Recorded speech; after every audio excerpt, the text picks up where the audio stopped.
ওনার দাদা, তারপর ওনার বাপ হিসাবে সেই হিসাবে রাসূল সাল্লাল্লাহু আলাইহি ওয়াসাল্লাম এবং আলী রাদিয়াল্লাহু আনহু এনারাই এই মসজিদ রক্ষক আর ভেঙেছেন এনারাই, বাইরে কেউ এসে হাত দেয়। মক্কা ফতহ মক্কার পরে তাইফে মুসলমান হলেন। তাইফে বড় মূর্তি ছিল, লাট ছিল, আরো উজ্জা ছিল, আরো কয়টা ছিল, এমন ছোট ছিল, বড় বড় মূর্তি ছিল তাইফে, সেগুলো ভাঙতে হবে। তো তাইফের মূর্তি ভাঙবার জন্য আল্লাহ তাআলা রাসূল সাল্লাল্লাহু আলাইহি ওয়াসাল্লাম কোন কুরাইশকে পাঠান নাই, কোন আনসারীকে পাঠান নাই, মুগিরা ইবনে শুবা রাদিয়াল্লাহু আনহু পাঠিয়েছেন তাইফের মূর্তি ভাঙো, আর উনি ওই কবিরা বাইরে থেকে।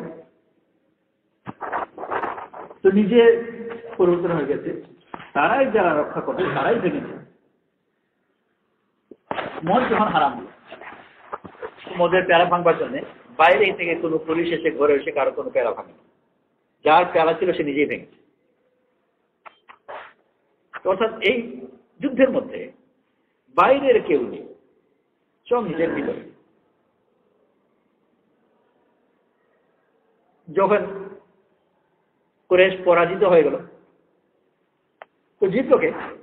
কুরাইশই জিতল। যারা জিতেছেন রাসূল সাল্লাল্লাহু আলাইহি ওয়াসাল্লাম, ওরাই তো আসল কুরাইশ, আলী রাদিয়াল্লাহু আনহু আসল কুরাইশ।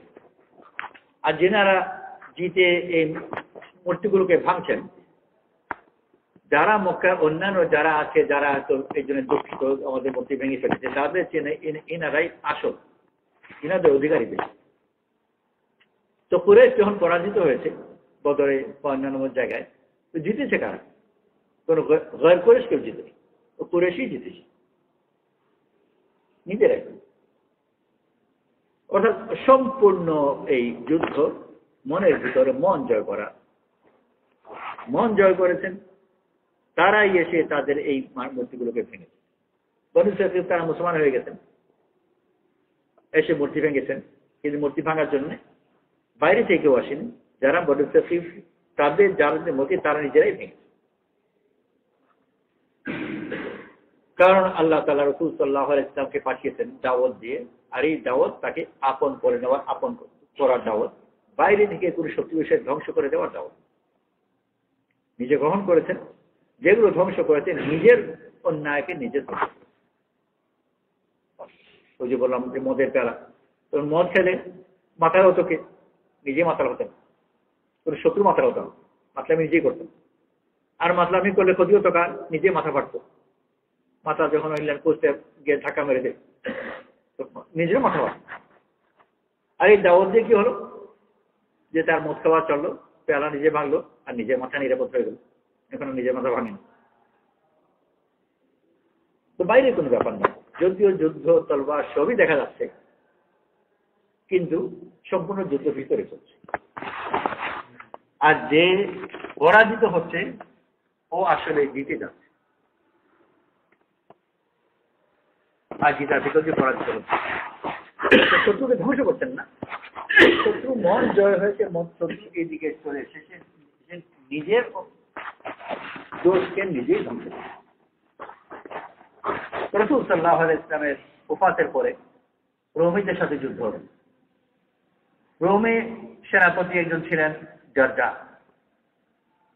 আর এদিকে মুসলমানদের সেনাপতি খালিদ ইবনে ওলীদ আবু বকর সিদ্দিক রাদিয়াল্লাহু আনহু। জারজা রোমী সেনাপতি, উনি একা নিজের দল ছেড়ে সোজা খালিদ রাদিয়াল্লাহু সামনে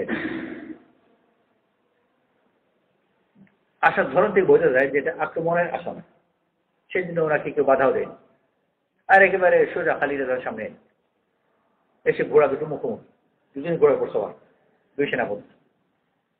জারজা জিজ্ঞেস করলেন খালিদ রাদিয়াল্লাহু আনহুকে যে এই কথা সত্য নাকি, যে তোমার হাতে যে তলোয়ার এটা আসমান থেকে এসেছে? খালিদ রাদিয়াল্লাহু আনহু উপাধি খালিদ সাইফুল্লাহ, আল্লাহর তলোয়ার। আর সেই হিসাবে কথা রটেছে যে খালিদ রাদিয়াল্লাহু আনহু আল্লাহর তলোয়ার, অর্থাৎ এই যে তলোয়ার ওনার হাতে আছে এটা মানুষের বানানো তলোয়ার নয়, এটা আসমান থেকে আসা তলোয়ার। আর যে আসমান থেকে আসা তলোয়ার, ওই তলোয়ারের মোকাবিলা কে করবে? এমনি তো করে যা শুকিয়ে গেছে, কার সাথে যুদ্ধ করতে যাচ্ছে? তো জারজা একটা জিজ্ঞেস করলেন এই কথা সত্য কিনা। তাদের বাহিনীর মধ্যে এই কথা রটেছে যে খালিদ রাদিয়াল্লাহু তলোয়ার আছে, আসমান থেকে আসা তলোয়ার। আর এই কথা শুনে তো তাদের এমনি থেকে কলেজা শুকিয়ে গেছে, যুদ্ধ করবে আর কি। কেউ এসে জিজ্ঞেস করতেন, খালিদ জানো তো দুনিয়ার মানুষের মতো কোনো চালাকি করে না, যে সুযোগ পেয়েছি ভয় ঢুকাই, তার মতো না, এটা কোনো আসমান থেকে আসা তলোয়ার নয়, এটা দুনিয়ার সাধারণ তলোয়ারই।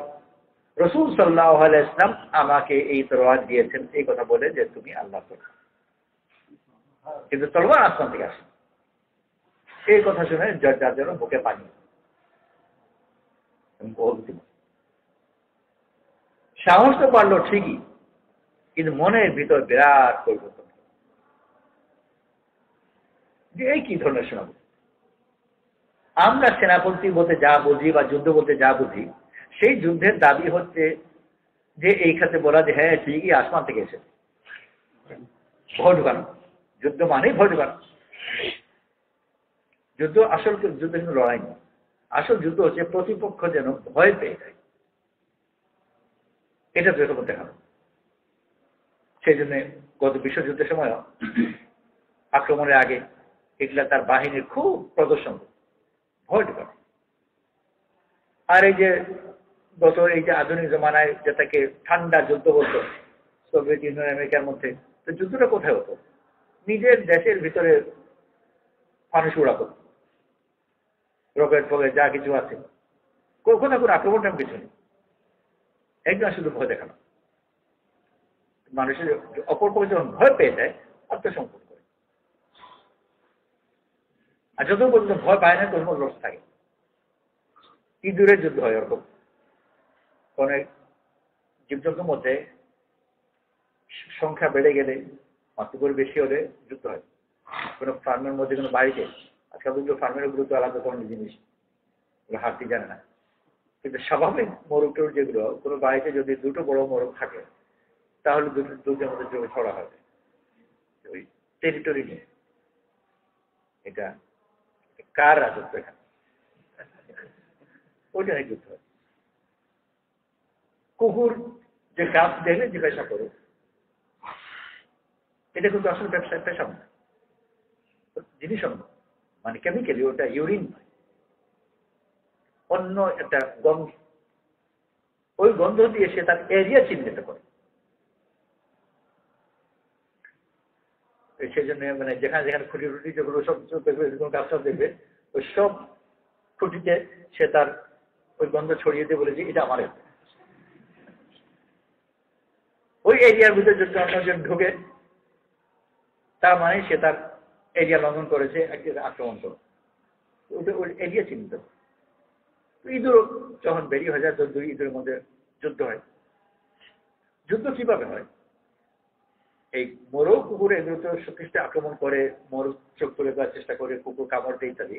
কিন্তু ইঁদুর সামনাসামনি এসে আসলে একেবারে শারীরিক অর্থে আক্রমণ করেই,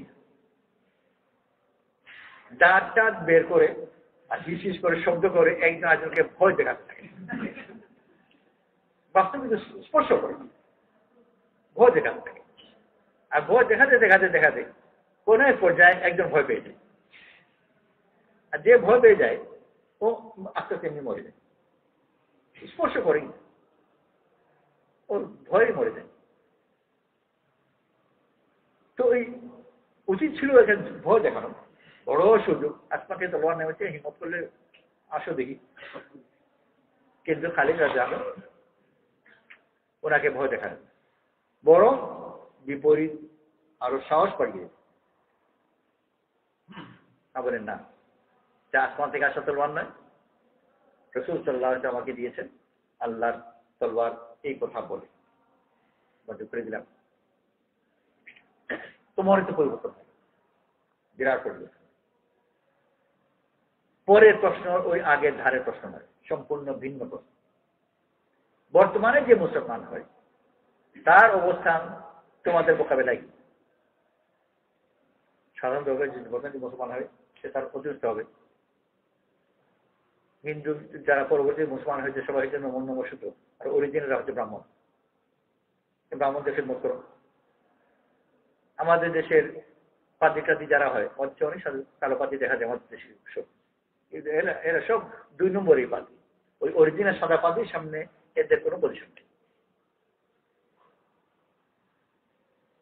আফ্রিকায় আছে, আফ্রিকায় অনেক খ্রিস্টান আছে, তাদের ওখানে পাদ্রি টাদ্রি হয়, কিন্তু ওই সেকেন্ড গেট পাদ্রি, সাদা পাদ্রি স্থানই পায় না। এইসব করিডোর যে আমরা একসব খ্রিস্টান ভালো যে ও তো আমরা 2 নম্বরই হবে, কোনো সেকেন্ডারি হবো না, আমরা নিজেদের ফার্স্ট গেট করি। ওরা ওদের নিজেদের চার্চ করলো, এবং সেই চার্চের মধ্যে ওদের চার্চে তো ওই যিশুর ছবি থাকে, ঈসা আলাইহিস ইসলামকে যারা বলে, আর মারিয়াম আলাইহিস ইসলামের ছবি থাকে। আর এগুলো তো সব এই ঈসা আলাইহিস ইসলামের যে ছবি ওরা আঁকে বা মূর্তি বানায়, মারিয়াম আলাইহিস ইসলামের ছবি আঁকে মূর্তি বানায়, এগুলো তো সব ইউরোপিয়ান রেসের চেহারা, সাদা চেহারা। আফ্রিকানরা যখন ওদের নিজেদের মূর্তি বানালো, তো ওদের যে মেরি বানালো ওই আফ্রিকান কালো কুকড়া কুকড়া চুল দিয়ে, আর ঈসা আলাইহিস ইসলামকে বানানো কালো ঈসা আলাইহিস ইসলাম। তো এটাই স্বাভাবিক কথাই।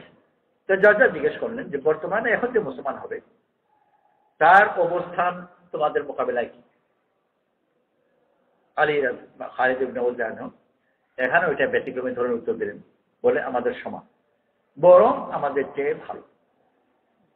কারণ আমরা রাসূল সাল্লাল্লাহু আলাইহি ওয়াসাল্লামকে দেখেছি, ওয়াহী নাযিল হতে দেখেছি। আর এখন যে ঈমান আনছে ও রাসূল সাল্লাল্লাহু আলাইহি ওয়াসাল্লামকেও দেখেনি, ওয়াহী নাযিল হতেও দেখেনি, ওর ঈমান সম্পূর্ণ গায়বের উপর না দেখায় মান, আর না দেখায় মানের কদর আল্লাহর কাছে দেখায় মানের কদর চেয়ে বেশি। আমাদের চেয়ে ভালো। তো শুধু ভালো বললেন না আমাদের চেয়ে ভালো, বরং আমার ভালো বলবার জন্য একটা মজবুত যুক্তি সহ। তৃতীয় প্রশ্ন, কে মুসলমান কিভাবে হবে? এসেছেন যুদ্ধ করতে, আর ঘোড়াকে সামনাসামনি রেখে এই কথাবার্তা হচ্ছে, ওখানে কলমা পড়লেন। কলমা পড়ার পরে ওনাকে আর কিছু বলতে হলো না, উনি নিজের ঘোড়া ঘুরিয়ে নিলেন, আর এখন 2 ঘোড়া পাশাপাশি হয়ে গেল। কিছু সময় যুদ্ধ আরম্ভ হলো, 2 সেনাপতি একদিকে, এই নিয়ে খালিদ রাদিয়াল্লাহু আনহু সঙ্গী হয়ে যুদ্ধ লড়লেন। খালিদ রাদিয়াল্লাহু আনহু পরবর্তী ইন্তেকাল করেছেন, জর্জা ওই জায়গায় শহীদ হল। এটা একটা যুদ্ধ জাহিরি সুরতে, কিন্তু এটা প্রচলিত যুদ্ধের সম্পূর্ণ ভিন্ন, যেখানে শত্রুপক্ষ এই পক্ষে লড়ছে, শত্রু নেই। আর যারা পরাজিত হয়েছে যুদ্ধের ময়দানে, পরাজিত বলা যায়, তারাও বেশিরভাগ মুসলমান হয়ে গেছে। আর মুসলমান হওয়ার পরে সে একেবারে দিলে জানে শুকর করছে যে আল্লাহ তুমি কত মেহরবান, আমাকে হিদায়াত দিলে, আফসোস করছে না, বড় এই জন্য আনন্দিত। তো আল্লাহ তাআলা বড় মেহরবানি করে আমাদেরকে দ্বীন দিয়েছেন। এই দ্বীন যার কাছে যায় তার মঙ্গল নিয়ে যায়, আর এই দ্বীন কাউকে ধ্বংস করে না, সবাইকে সৃষ্টি করে। কোন শত্রু নেই যা ধ্বংসিত নেই, বরং এটা যুদ্ধ ঠিকই, কিন্তু এটা ভালোবাসার যুদ্ধ। তাকে দেওয়া, তাকে মাথা তুলে রাখা। ওই যে গল্পের মধ্যে, কবিতার মধ্যে যেরকম থাকে যে তোমাকে রানী বানিয়ে রাখবো, তো যুদ্ধ করছে ঠিকই, কিন্তু তাকে ধ্বংস করে দেওয়ার জন্য যুদ্ধ করছে না, বরং লড়ছে তাকে মাথা তুলে রাখবার জন্য। আর বাস্তবিকতাই করছে। যারা এসেছে আগে পুরনো মুসলমান, যারা যখন কেউ নতুন মুসলমান হয়েছে তাকে এখানে মাথায় তুলে আদর যত্ন সব। প্রচলিত প্রথা একেবারে বিপরীত। আল্লাহ তাআলা বড় মেহেরবানি করে আমাদেরকে দ্বীন দিয়েছেন। এই দ্বীন আমরা নিজেরাও গ্রহণ করি, আর পুরা দুনিয়ার মানুষকে কাছে এই দ্বীন নিয়ে যাই। যার কাছে এই দ্বীন নিয়ে যাবো, যদি সে আসে, সে তাকে আমি আমার মাথায় তুলে রাখবো। তার কাছে কোনো সম্পদ তার কাছে নেওয়ার জন্য নয়, বরং আরো দেওয়ার, তার সম্মান মর্যাদা করে কমাবার জন্য নয়, আরো বাড়াবো। দিন এসেছে দেওয়ার জন্য, কিছু নেবার নয়। আর দিনদার যারা আসে তারাও দিতে আসে, কিছু নিতে আসে। তোমার কাছে আমার চাওয়ার কিছু নেই। লা নাসআলুকুম আজরা, নবীদের কথা, তোমাদের কাছ থেকে কিচ্ছু চাই। আর চাইবেই বা কেন? ও তো আসমানের দরজা তার সামনে খোলা, যে তাতে এত বড় দরজা আছে, ওই ছোট দরজা কি চাই? যে মিশর বলি আল্লাহ ছিলেন, ওনার সাগরিদদেরকে নিয়ে ইলমের চর্চার মধ্যে ছিলেন, জিকিরের চর্চার মধ্যে ছিলেন, খাওয়া দাওয়া কোনো বন্দোবস্ত ছিল না, উপবাস করেছেন কয়েকবার, দোয়া করছেন আল্লাহ বন্দোবস্ত করে দেন। মিশরে তখন যে বাদশা ছিলেন, সেই বাচ্চার স্বপ্নে দেখেছেন রাসূল সাল্লাল্লাহু আলাইহি ওয়াসাল্লাম বলছেন যে আমার প্রিয় বান্দারা, আমার দোস্ত এখানে আছে, আর তোমার সাথে খাওয়া দাওয়া বন্দোবস্ত করো। ঘুম ভেঙেছে, কিন্তু কোথায় কে কিছু তো বুঝতে পারেননি, তো সেই জন্য কিছু করতেও পারেনি। যদি একটু বিভ্রান্ত বলেন কি দেখলাম কি বুঝলাম, কিছু বলেন আবার ঘুমিয়ে, আবার ভেবেছেন, আবার ওইসব হবে, আবার দেখেছেন কিছু বুঝতে পারছেন না, আবার ঘুমিয়েছেন। তৃতীয়বার যখন ঘুমিয়েছেন তো আবার স্বপ্ন দেখেছেন, যদি এবার খুব ধমক দিয়ে ওনাকে ভয় দেখানো হয়েছে যে তোমাকে শাস্তি দেওয়া হবে, আর সমস্ত ছড়ি দিয়ে আঘাত করাও হয়েছে বাচ্চাকে ঘুমের মধ্যে। উনি খুব ভয় পেয়ে উঠেছেন। আর এবার তৃতীয়বার কিছু আবার ইঙ্গিত দেওয়া হয়েছে যে আমার বন্ধুরা কোথায়। ওই রাতের বেলায় তাড়াতাড়ি করে বাচ্চা দিনদার ছিল, আল্লাহওয়ালা লোক ছিলেন, ওই রাতের অন্ধকারে খোঁজ খবর অনেক খাবার টাবার নিয়ে হাজিরে খুঁজে বের করেছে। রাতের অন্ধকারের মধ্যে খুঁজে খুঁজে বের করেছে, বের করে তাদের পর্যন্ত তাৎক্ষণিক সময় দিয়েছেন। আর ওই আল্লাহওয়ালা যিনি ছিলেন ওনার সাগরী সহ তাদের ওনাকে বললেন, ভবিষ্যতে আপনার যদি কোনো কিছু দরকার মেহরবানি করে আমাকে একটু জানাবেন। অনুরোধ করলেন, মেহরবানি করে আমাকে জানাবেন কোন লোকের মুখ থাকলে। উনি উত্তরও বললেন, যাকে বললে এই অন্ধকার রাতে এসে তোমাকে খালিফা এখানে পাঠাতে পারে, তাকে বাকি আমি তোমাকে কেন বলবো? আমি তোকেই বলবো। তো আল্লাহওয়ালারা এই মানুষের কাছে চাইবেন কি দেওয়ার, ওর দেওয়ার আছেই বা যার ভান্ডার খোলা, যে দিতে চায় তার কাছ থেকে আমিও নেবো, একেও দেবো। আর দুনিয়া মানুষ যত ধরবে কোনো না কোনো ভাবে নেওয়ার জন্যই। বর্তমানে পেট্রোল, ওই সন্ত্রাস আর নীতি আর এই নীতি ঘুরবে, সব সে কথা হলো পেট্রোল না দেওয়া ছেড়ে নেবো। এর জন্য যখন যে নীতির দরকার সেই নীতি বানাবো। আগেও তাই ছিল, আগে পেট্রোল ছিল, অন্য জিনিস ছিল, কিন্তু দিন এসেছে নেওয়া করতে পারেনি। আমার কাছে ভান্ডারে দেবো, আল্লাহ দেওয়া তখনই পাবো যখন আমার নেওয়ার দরজা খোলা থাকে, দেওয়ার দরজা সহজে দেবো। নেওয়ার দরজায় যদি না থাকে তো দেবো কোথায়? এর জন্য আল্লাহ করতে দেবো, আল্লাহর কাছ থেকে নেওয়াও শিখি, বন্দাকে দেওয়াও শিখি। ঠিক আছে সব এই জন্য আল্লাহ করতে দেবো, আল্লাহ করতে চেষ্টা করবো। মেহরবানি করে আল্লাহ তাআলা আমাদের ঈমান মজবুত করবে, আল্লাহর কাছ থেকে নেওয়াও শিখবো, বন্দাকে দেওয়াও শিখবো। ঠিক আছে সব এই জন্য ছাত্র যারা নিয়োগ করি, এখানকার পড়া শেষ হয়ে গেলে অন্য কাজে হাত দেওয়ার আগে আল্লাহর পথে আমার সবার লাগাবো, তারপর অন্যান্য চাকরি বাকি যা কিছু হোক অনুযায়ী করবো, আগে চিল্লার সময় দেবো। ইনশাআল্লাহ। আর ভ্যাকেশনে সামার ভ্যাকেশন ইনশাআল্লাহ 40 দিনের জন্য সামার ভ্যাকেশনের জন্য হিম্মত করে দেওয়া